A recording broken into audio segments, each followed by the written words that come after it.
কখনো কারো বিচারক হইও না। বিচারক জায়গাটা বড় মারাত্মক কঠিন।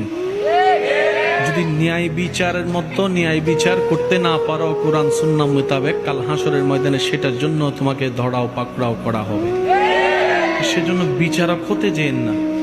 সবসময় নিজেকে বলবেন আমি আসামি। সবসময় নিজেকে বলবেন কি? আমি আসামি, আমি আসামি। আসামি সবসময় মাথা কি করে রাখে?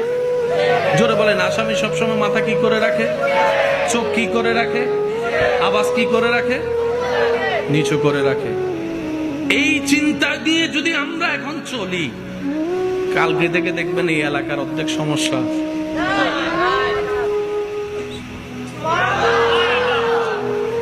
তারাই ভয় থেকে মুক্ত যারা রবকে ভয় পায়।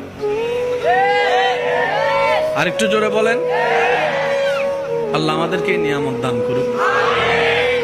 অনেকের মুখে আমিন বলতে কষ্ট হচ্ছে। আল্লাহ আমাদেরকে নিয়ামত দান করুক।